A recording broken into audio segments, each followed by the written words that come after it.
Welcome to our podcast offerings, where we invite you to take responsibility for your own well-being, reclaim your energetic sovereignty, embody authentic living, and come home to your true self.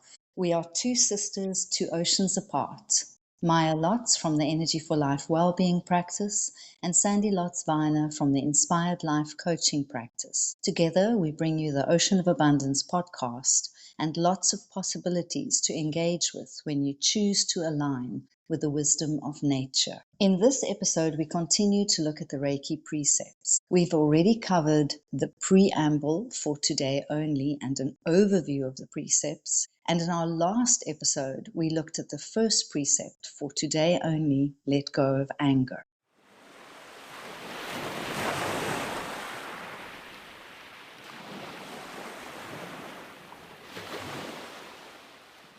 In today's episode, we look at for today only, let go of worry. But as a reminder, here's our version of the precepts. For today only, let go of anger, let go of worry, be grateful, be honest, be compassionate. Hi there, Sandy. Lovely to have you with me again. Good morning, Maya. It's lovely to be here.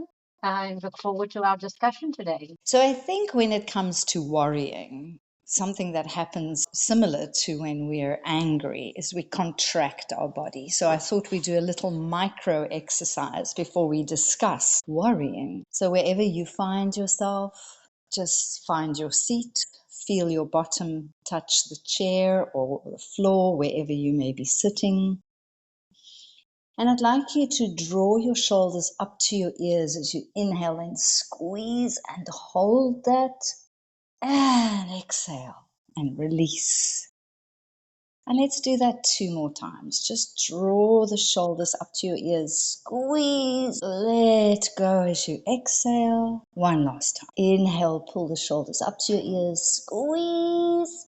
And let go. So I think worrying is a big one, just like anger. Where do we begin, Sandy? Well, first, I'd like to thank you for that exercise. I could not help but think about the word micro, right?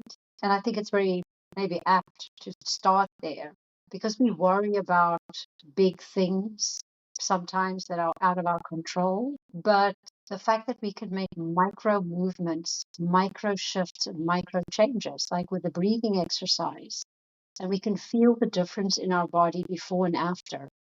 I thought it was just so perfectly timed for us to do this particular breathing exercise because it's not big. It doesn't look like it's going to make much of a difference, but I can feel the shift in my own body before we started, just by this, the 3 rounds of breathing. And I think that micro are preparing for our episode, and I was going into these lengthy things. And then suddenly I realized, no, it's as simple as that one micro exercise, which I think if you're a warrior with an O, then you tend to see things in big chunks. I need an hour to go for my walk. I need an hour for yoga. I need to this, but I don't have the time. That type of self-talk can be present. And so the use of these micro tools in your day, wherever you are, you could have done that in your car while driving. Wherever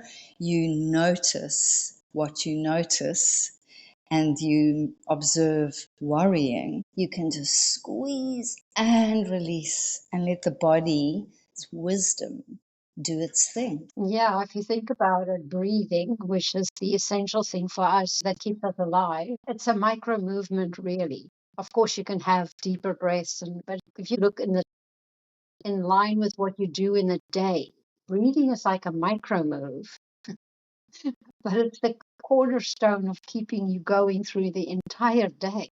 But we give so much attention to the other things that are, all encompassing, but less important maybe for what's really going on. And I agree with you. If I think of myself, I tend to worry about the big stuff, the bigger picture things. But really, our life is made up of the moments we're in. And so, like the precept said, if we can stay in the today and we move through the moment, then I don't need to dwell in the overwhelm of worry or the constant worrying about things that's not needing my attention at this moment. I think that preamble for me, the for today only, remains the key. And Reiki for me is about coming into presence to yourself, because we drift away from ourselves. We're in our heads, in stories. And not to diminish, because some people worry about small things too. I mean, I can do that as well. So whether it's a big worry or a small worry, it's taken you away from now. And the for today only, yes, sure, the whole day, you can have a view of the day, but it's essentially saying come into presence. And the other thing I wanted to pick up is, I mentioned this to you when we were preparing for our chat. It's interesting that right at the top there in the precepts, you find anger and worry. Now, I don't think there's any listener who hasn't had to deal with those two niggles in their lives. I like that. I like that you mentioned the small with inverted comma worries versus the big worries, right? Because it's like trauma. Trauma is trauma. Worry is worry. My worry takes me out of the now, which means I'm not really living in present tense or experiencing in present tense. And it's also debilitating, whether it's a big trauma, small trauma, a big worry, or a small worry, it's taking away from my quality of now and my effectiveness of whatever I'm busy with, or my enjoyment of whatever I'm busy with. We're less able to enjoy a meal if we're worrying about something while we're trying to have our food. We're less inclined to enjoy the day if we're distracted by worries. Now, we can't just brush them aside. Once again, maybe they have a message for us. And so I like that you mentioned the notice what you notice and then pause before you respond, but just take the message and see whether you're supposed to do something about these things that you're worried about. Explore, be curious. I like the sense of curiosity, and I specifically mentioned notice what you notice, because I think that again helps you return to a sense of presence. I don't have to judge this, and it's to move from that dualistic mindset into the non-dual mindset. It's not about right or wrong, it's just notice what I notice. I don't have to condemn what I observe. I don't have to elevate what I observe. I'm just noticing, which makes me then look at my inner landscape with curiosity and wonder. You don't start to fix, correct. You're immediately then also bringing that quality of compassion towards yourself. And it softens the moment already before you've even realized, oh, I am worried because I think I may have forgotten to complete a task at work, or whatever it may be, or the dripping tap, or the state of my finances. And as you say, regardless of the size of the worry, that worry is contracting you, closing you off to fully experiencing life and this moment. And your fascia, the storylines of your life really become contracted. There's a physical reaction and an emotional, there's so much happening just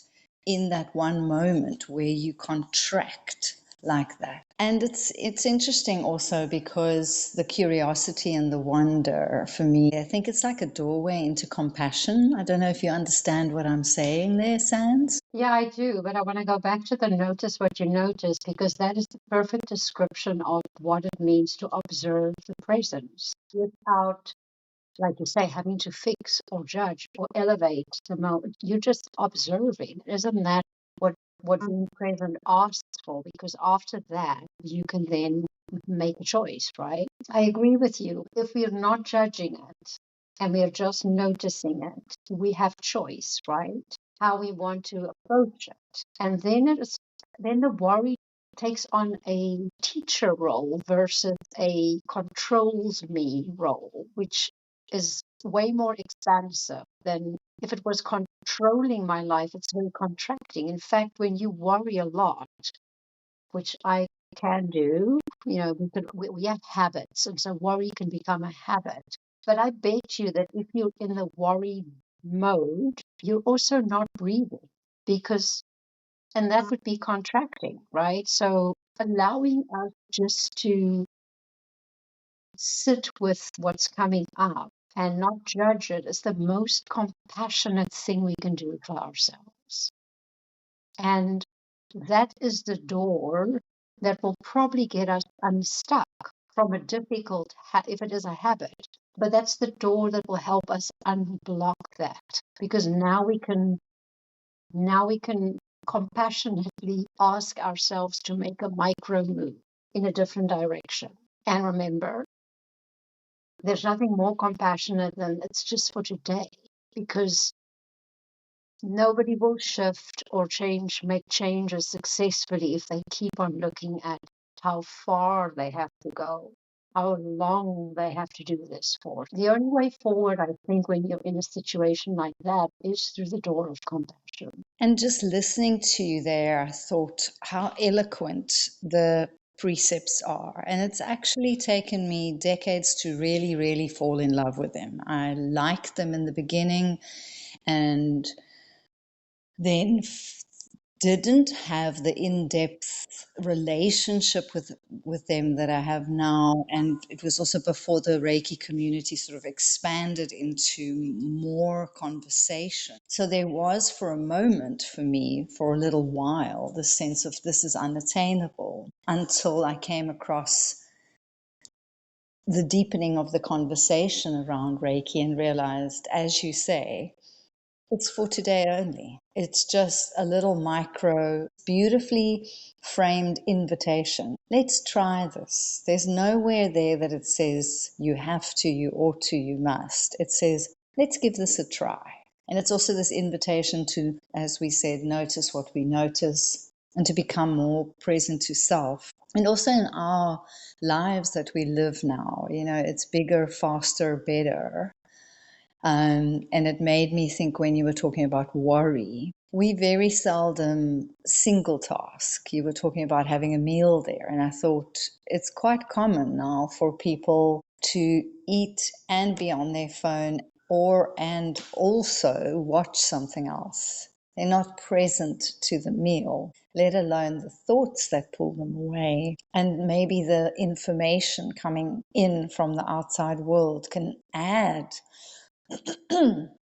to the worries as well. So, here we are 100 years later, and these simple guidelines to help us on our path and our daily path are still so relevant. And I want to bring that daily into the fact that worrying is often about future, which means we've walked away from now. It does distract you from the now, but something else that came up for me is most people want to improve their quality of life, I would think. That's why they're listening to podcasts. That's why they are having annual checkups. That's what moves us forward, I believe.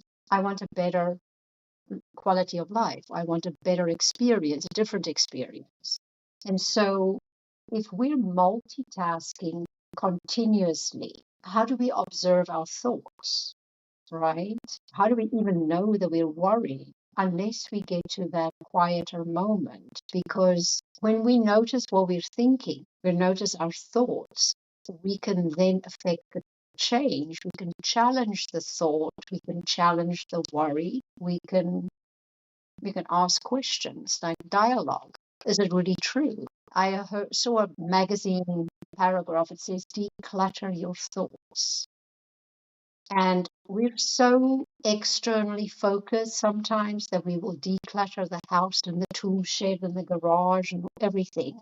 But how do you know what your thoughts are, and how can you declutter those? And only when you're single tasking or staying in the now, or making a point of setting time aside. If you're going to worry, you might as well set time aside to not worry, to focus on your thoughts. So And it doesn't have to be for a long time. You can just say for 5 minutes. And so I'm just going to focus on what's coming up for me. And then, without judgment and a lot of compassion, decide if that is serving me, if it's relevant, and if I can change that in some shape or form to give me a different experience. I think there's a lot of noise in the world, and we are not aware of anymore because there's this another app, another tool, another this. I mean, I do it too. I drive to work and I listen to a podcast. I mean, how often do you commute and you're not plugged in? So it's like we've drowned out the moments of silence. And yeah, so that checking in, that noticing, that observing. I think something else that I wanted to bring up there is the first precept for today, only let go of anger, and now the second precept for today, let go of worry.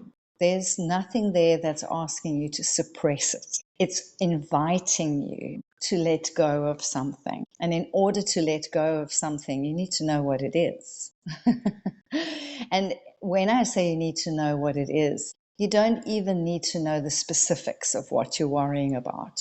Just the habit, because worry is such a habit. I was thinking about how we are socialized and educated. There's very little room for spaces where there is no judgment. Just our schooling system is something is right or something is wrong. So a child can very early on become nervous or worry about getting it right or getting it wrong. And that just continues for the rest of your life. I think there are conversations now that are aiding us and supporting us and shifting that and bringing more self-acceptance. But it is that sense of, just this is an invitation to let go of something. And some days you can, I mean, I've experienced that where you've sort of had this sense of worry or anxiety, but you don't even know what it's about. It's just this habitual tension that is around us. And here is an invitation to say, well, okay, if you notice that, are you willing to let it go? No, there's no, you have to, you must let it go. What about are you open to playing with the concept of or inviting a playfulness into just for today, trying not to dwell there, because I'm sure worry will come up from time to time, and sometimes maybe we need to be worried about something, but it's about not lingering there longer than necessary. And if you just notice it and you observe and then move on, you're not giving it too much energy. It's not riding the bus or driving the day for you, but it also gives you kind of a spaciousness, because when we let go of something, we create space. And of course, it will or can get pulled up by something else, but we have the agency there. How many hours a day do I want to worry? Or if you think about that, or how many hours a day am I worrying? But you don't even know that until you start noticing your pattern. And say it's 4 hours a day that I worry. If you could calculate that, if you let go of that, just think of the freedom and the spaciousness which allows us choice to put something else in there or nothing. You know what I mean? So it's a whole different way of thinking, and how I can construct. I want to go back to quality of my day, because there's not a lot of quality in habitual worrying. It's a very self-destructive type of thing. But if I notice and observe and allow it to come up without judgment, and I step away from it after my noticing, then I'm freeing up myself and I'm giving myself choice. And say, for example, you become aware that you are worrying. Then, if you know what it is and it's something you can take action on, then note down what you can do about it. Perhaps it's schedule dentist appointment, worrying about my tooth that's been aching for days, or whatever it is. So if there's an action that can be taken, jot it down. Maybe it's something that you don't know what to do about. Then acknowledge this. This is lingering here. I don't have clarity or an answer here yet. But sitting with it even longer won't make the worry go away. So also to have that discernment. Is this a moment where, this has come up to remind me I still haven't called the plumber to fix the leaky tap. So that's something I can take action, and you've let go of a worry. Or it could be a larger emotional issue or a financial situation. And then again, is there anything that I can actually do about it that will be a step towards letting this fade, or letting it go? Or is it something that just needs to sit there for a while, like a little eggy in a nest, and wait for the time that it's ready to hatch? But actively carrying it with you, and as you say, letting it drive the day, that's not helping, because you don't have that spaciousness for new thoughts around it to come up. I was thinking also, as a child, I can think back to the more conscious I became of the world around me and the rules, the habit of worrying just entered and became very invasive and pervasive. But I noticed the more I work with Reiki, and the choosing to start my day, to bookend my day with Reiki practice, which includes going over the precepts, means that I check in. Who's here? In last week's episode, we shared the Guest House poem by Rumi. It's natural to have emotions come up. Anger and worry are natural emotions that arise, and we're not going to suppress them. They bring messages. What are they here to tell me? What do they need me to do, if anything? Or are they just superfluous? What is required of me here? And now, with consistent Reiki practice, I notice how it softens. There was parts of my life where I struggled with ruminating and rumination of thoughts. And then if I tried active techniques, even breathing techniques, to let go of those ruminations, it would work for a while, but then it would start up again. And that's in a way which made me realize it doesn't want to be fixed. It wants to be heard, acknowledged, seen. And if there's something that can be done about it, yes. I'm not saying do not do the breathing exercises or use tools to help ease and soothe the nervous system. I'm saying just don't forget that this guest arrives in your guest house, and it just wants you to say, hello, how are you? What are you doing here today? How can I best serve you? And sometimes it could just be, you had a bad night's sleep and you're noticing you're a bit more uptight. So suddenly everything seems a bit more worrisome. Or perhaps it's a genuine concern. It's again that discernment. But the more I practice with Reiki as a practice and Reiki as energy just softens and soothes things. So I notice that I'm now less concerned about the thoughts that pop up. I can more and more just let them pop up. And the more I've let that happen, I notice that there are fewer noisy guests in my guest house. They seem to have found a more harmonious way of being in me. Well, there's a lot there, but I keep on thinking about how Reiki is universal life force, right? And so I don't know about you, but when I'm worrying and I make a meal of it, as they say, I don't feel connected to anything much, right? It's like you say, that's the rumination and it's all on me, this worry thing. But I like that if you how easy it is for us when we are there and we notice what we notice, how Reiki can be this constant companion. If you are worrying about something, can you give it to Reiki, right? Can you move forward in the action you're taking with Reiki? You don't have to do this alone. So Reiki is this great ever-present energy that can help us shift in a moment if we remember or if we practice so that we can remember.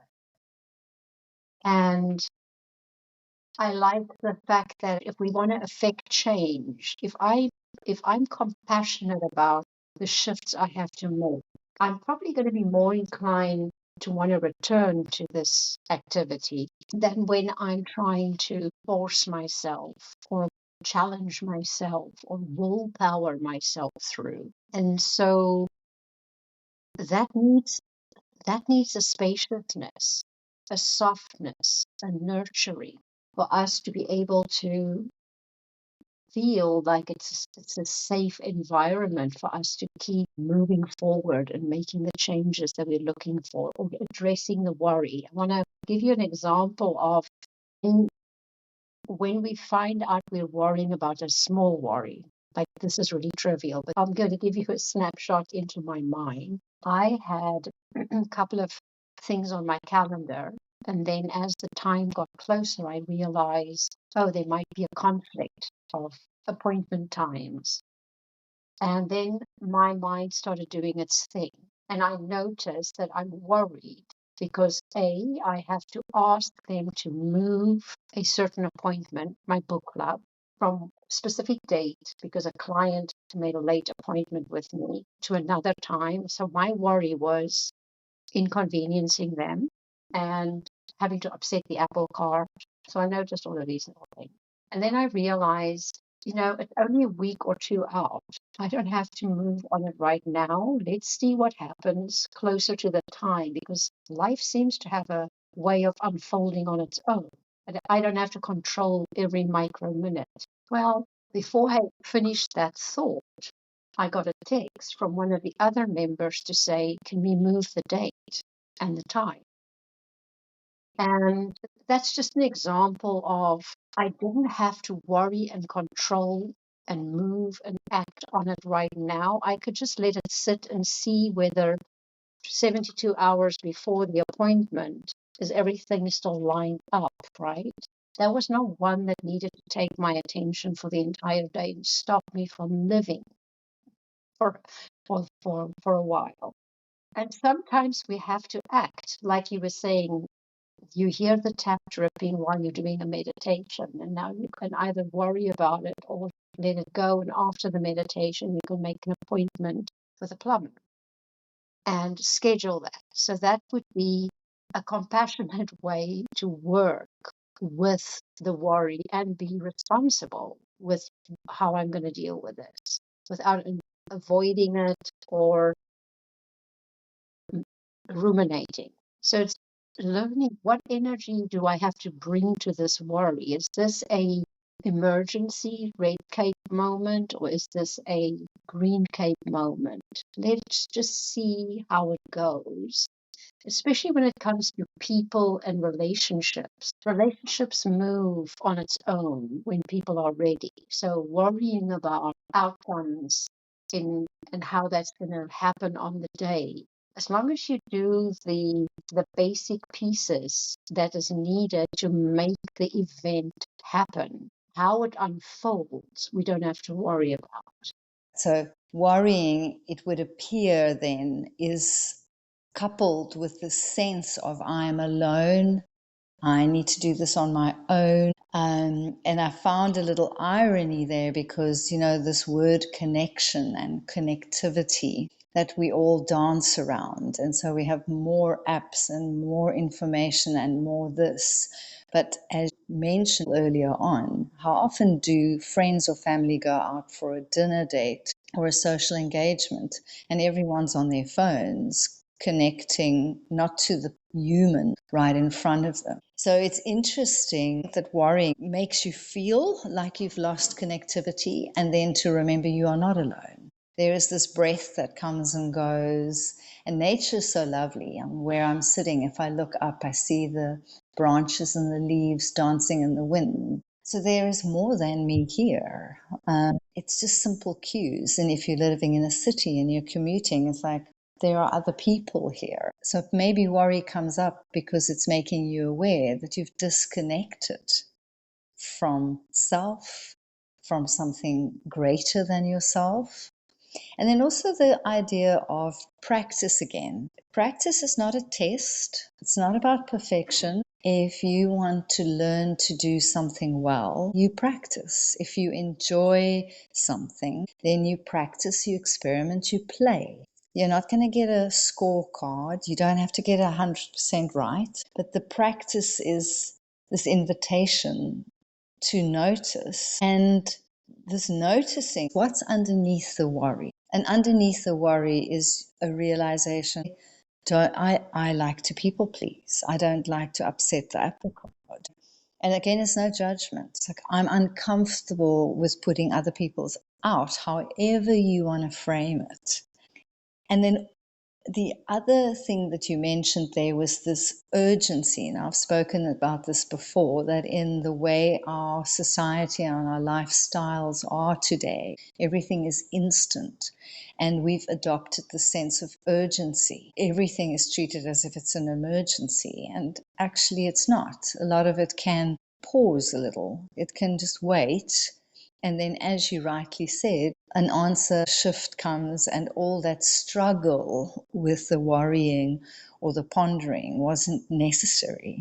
And also, that worrying can often be about you're not in control of externals. So, in other words, there's uncertainty. And that's a word, certain times. I see it so much in articles and things right now and hear it in podcasts. Times have always been uncertain. The idea of control is mythological, actually, to me, because life unfolds. You can make plans.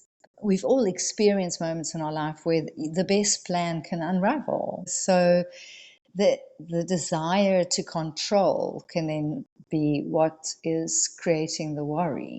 And actually, all you can do in a more playful way with the universe is go, I would like to go to the botanical gardens tomorrow. And maybe you are able to keep the appointment and drive there safely, but maybe also something happens that prevents you from doing it. You don't know. And it doesn't prevent you from making plans or exploring.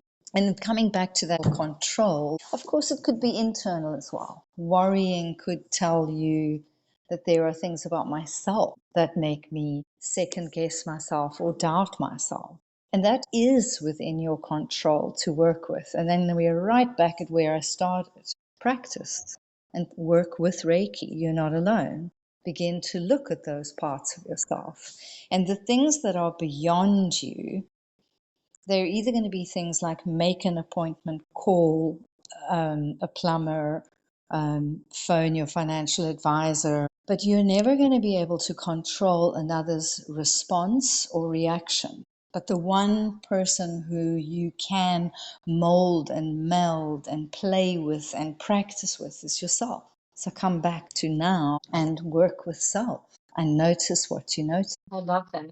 Yeah, and I want to go back to what you said there about my totally, without judging the people pleasing part, my worry about how that's going to play out. My was the message to me that, well, first of all, we like to put certain things or characteristics into certain brackets and pockets and name it. There's a flip side to people pleasing. You're actually a caring human being, Yep. right? And so that's my compassionate part coming out school. Yes. Okay. Yes. That's it. That's all it is. It's not, it's the same as when somebody says to you, you're so stubborn. For me, the flip side of stubborn is loyal, determined. You know what I mean? You can see it through a lens. I'm not saying that you should be stubborn. I'm just saying it has a value. Sometimes we've got to be stubborn when we stand on a principle, you know? So I'm not giving in. This is it. And so, anyway, that's the one thing that came through for me. It's like, sure, I noticed that, okay, this is about people pleasing. This is about Mel Robbins. This is about let them, you know what I mean? Let them feel, let them react, let them say, let them, and let me take care of my schedule, my calendar, and my emotional health or my mental health here. Because that's really what it boils down to. I can mold me. But there's just something, it's so funny how the universe works. When you're learning that lesson, you sometimes get another opportunity in the same week or day because this is the, you want to kind of practice, right? It's like you're not going to get it one time only. So the with the first example, I had to decide, is this like an emergency that I have to act on right now and go into a tailspin, or can I give it breathing space? So I made that discerning decision. This can breathe for a while. Let's see what else the universe is bringing me. So it unfolded on its own. That same week, we had an appointment for doing the podcast, which then had to shift, which happens. And because it shifted, I had to ask somebody else to shift. So I had another opportunity. But unlike the previous one, where I could like let it hang for a while and see where the universe will unfold, I didn't have the time. So I had to actually take the action of picking up the phone or texting this person and asking if they can accommodate me. And I had to replay, you know, I could either worry about the outcome or I can do what I have to do and hope that we can figure it out, which we will at some point. Anyway, so I did, and it landed really well. And so now everything is just flowing. The first one resolved itself. The second one was able to move, and I could still do the podcast. So I'm trying to give the example of sometimes you don't have the time to sit and wait, and it's to be discerning enough in the moment as to which worry needs attention and which is just to be percolated for a while and which are completely non a non-event, right? Just my own fabrication. Yeah, that discernment, because I'm the one who requested the podcast shift, and I noticed that a small thing like that, as you say, for me in the past, could have me curled in a ball in the middle of my bed in angst. And this came, and I thought, this is a very busy week for me. I like being fully present when we do the recordings with what this week looks like.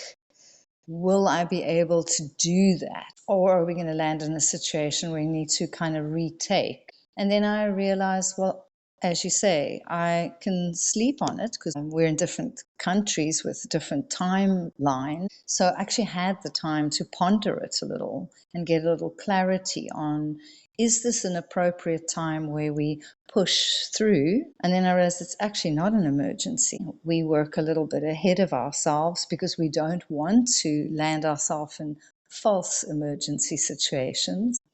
And the other thing that came up with what everything you were saying, but also for me then in that moment, was if I take good care of myself, and I want to, I'll pick up on the self-care. There's a little side note here, but that taking care, where what I mean with that is to bring myself into harmony and balance so that I show up in alignment with my higher self and not ragged or overtaxed or overstressed because I'm not taking good self-care. If it comes from that place, when I take good care of myself, I am taking good care of anyone else I will come into contact with. Whereas if I place additional artificial stress on myself, I'm likely to be a bit reactive, a bit tired, and then that can be taxing for the people around me. So in the end, that's where the decision came from. The most loving thing here I can do for myself and others to say, please can we move it, because that next opportunity, I know I have breathing room after a busy morning and before our scheduled time. So that's quite interesting there. And then the other thing that my mind was wandering to now was, okay, we've all had those worries that come up in the middle of the night. And this is something I'm asked often and that I've struggled with. So you finally get to bed. It's often when it's been a busy day or maybe not a busy enough day that you will wake up in the wee hours of the morning and suddenly a train load has pulled up, a bus load of worries. And they can be rational, they can be irrational. And something that I learned with Reiki there was if I then turn to, be it Reiki, be it breathing, to fix those worries or make them go away, it doesn't work. It works momentarily. But if I actually allow myself to free write, to express them, sometimes I just talk it into the room if it's appropriate. Then after I've acknowledged, spoken it, written it out, when I then return to whichever chosen practice I want, maybe I just want to do a bit of breathing, maybe I do a self Reiki practice, then I'm able to settle. And it made me realize again, it's these guests that pop up, these thoughts that pop up. They want acknowledgement. And sometimes it is about what's underneath them that wants the acknowledging. But when we approach the worrying with a fixing attitude, then we're contracting again. But when we look at them with, I wonder why this is coming up now. I wonder what made me think of that. Just again, that curious attitude seems to help to discharge, and certainly clearing the clutter, putting it on paper. You're not going to rewrite it, you're not going to submit it as an essay tomorrow. You're just emptying what wants to fall out of your head. And then to go, all right, now if I do some breathing, I feel emptier. There's more room for new energy to flow in. Right. Yeah, I love that because we all have that 3 o'clock, 2 o'clock night. Sometimes like you go through cycles of it where it happens, for a couple of days in a row. And there's normally something it wants to visit and give you some information. And the only time they're going to find you is when you're like sleeping. Because you like to talk about your, book ending the day, which I love too, because it's a check-in with me, right? Now, as we get busier, sometimes the evening book ending falls away. You didn't reflect. You did not close off, put the light off, so to speak. You're just rolling into the days. Well, if there's a lot that you have to process or a lot that you have to work with emotionally, it might visit you when you're available. And because we are busy from the minute we open our eyes to the minute we go to bed, and I'm talking about busy on devices, busy being busy, driving, talking, we're just we don't be, we busy, right? And so unless you take those moments in between activities to just stand, recenter, and breathe, some of those are going to catch up with you because you're behind on the rebalancing bar. And it's going to visit you at night. And sometimes some of those things are almost like when you have a dream that gives you information. Maybe it's valid. I remember going through a period when the mortgage market crashed in America, or probably worldwide. My home loan was bothering me because it wasn't fixed. And after weeks of waking up and worrying about it, I finally said to myself, well, let's do something about this now. So I wrote a note on my pad next to the bed for mortgage company. And within a week or so, I did call the mortgage company. I changed the mortgage. And I don't know, it was a month or so later when everything just fell out of place. But I was safe. So that's a worry that needs to be addressed, right? There are other worries that is purely manufactured and it might still wake you up at 3 o'clock at night, but those you can talk to and reframe, or you can do one of your practices to help the nervous system regulate. I think the basic idea here is I'm out of balance when I'm over worrying or over anything. I'm even out of balance if I keep on waking up at 3 in the morning. So, how can I reset? How can I address? How can I rebalance for myself? And resistance doesn't help. People that, for instance, go through grief, sometimes they wake up at 3 in the morning and then they do their grief. Their grief visits them because they're so busy during the day that they're pushing it away. So when they're down and quiet, it comes to them. And so you feel the emotions. You might make a cup of tea, you do some breathing exercises, you try and go back to bed. Don't resist it, because I think that's even worse, because now it's going to really want your attention. Can I work with this in a compassionate way? I think that also then what happens there, and I've certainly lived it, so you're getting that quiet in the middle of the night wake up call, and it is the sense of worrying. And then you end up worrying about the fact that you woke up again in the middle of the night. And ultimately, I realized this is happening. It wants attention now. I heard the right things around that, why it happens. And it's ironic because you are finally alone. Our lives are very public, as you say, very busy. And this is finally the time where this energetic being realizes it's quiet enough now for me to be with perhaps parts I can't have on display during my day, very intimate parts of myself that want attention and compassion. And I literally went from having the restless sleep, inverted commas, insomnia, worrying, to realizing often it may happen when I didn't bookend the day, as you say, unravel, reflect before going to bed. And other times I now notice, because I do daily observe, is when I know tomorrow morning the space that I have before I enter the day will be short. And I literally now, I had a night like that last night, and I thought, oh, okay, well, now we're just going to do what we normally do in the morning. We're just doing it a bit in advance because tomorrow morning it's a very early start. So I'll journal now, do my Reiki practice, and then I'll go to bed. And that's exactly what happened. So when I allow and I make room for it, as opposed to beginning with a why is this happening?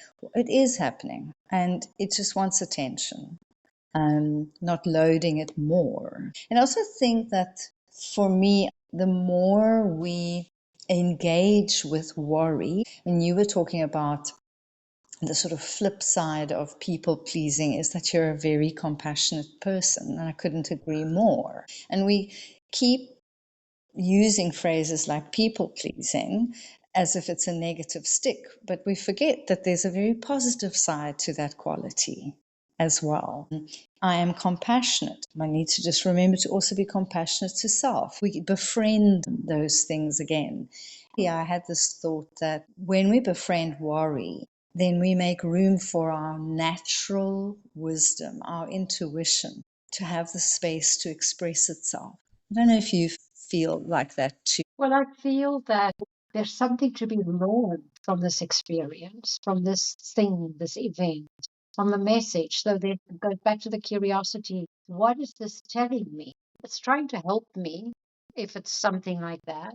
And it's possibly because, like you said, we didn't give ourselves enough attention and self-compassion during that day. We were so externally focused, possibly. Those things that come to you in the middle of the night is because you were busy doing other stuff, either trying to avoid it, that could be it too, or you were so busy doing stuff for other people that you didn't do the self care, right? And so it brings you back to noticing where you can help yourself be more in your own life, because as you said, that's the life that you can affect change on.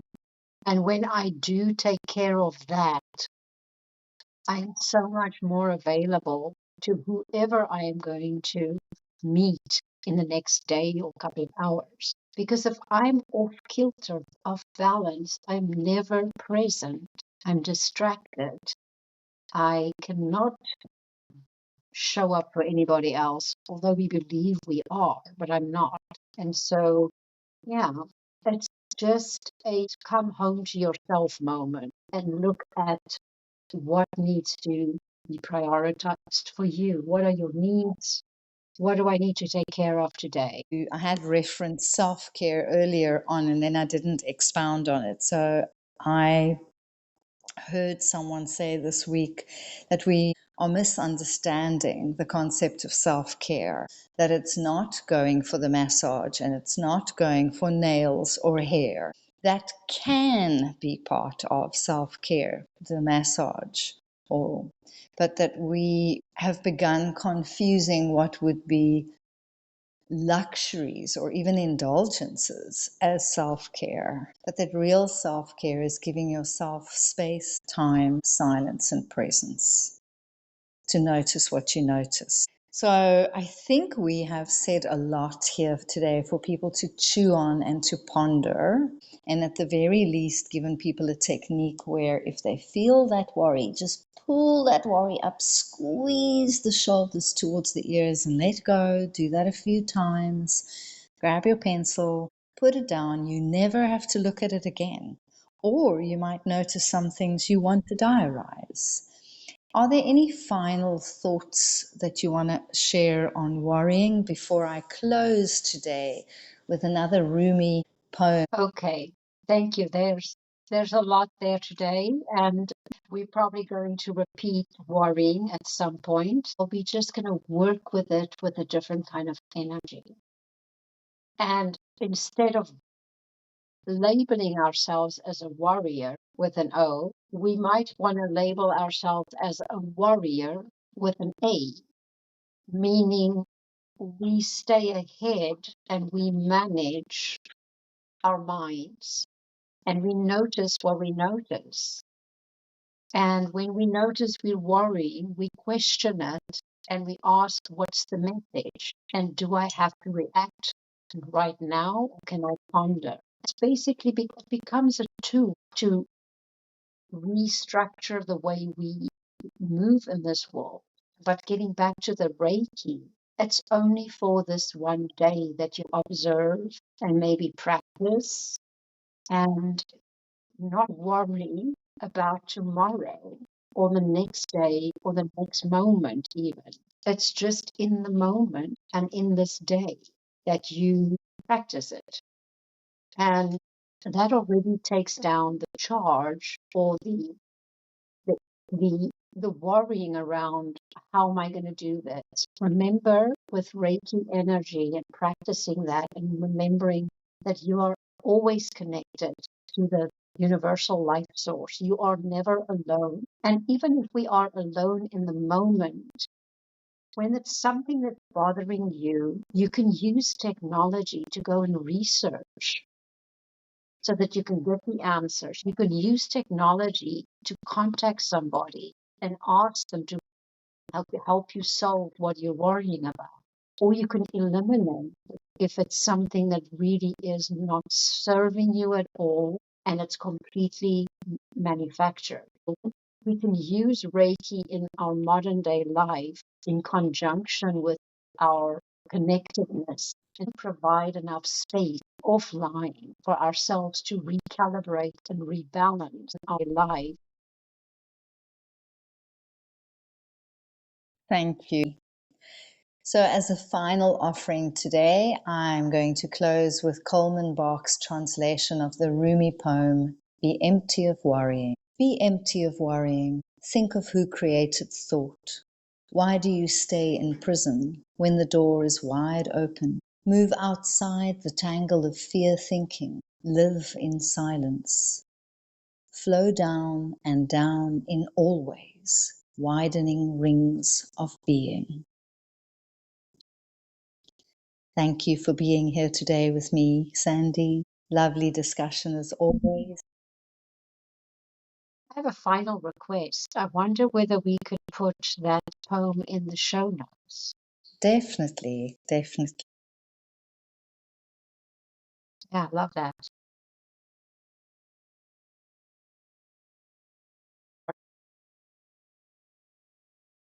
It was a pleasure being here with you today. It's kind of interesting that I did not think that a discussion on worry could be this pleasant. Yeah, we're beginning to befriend the worry, the unknown.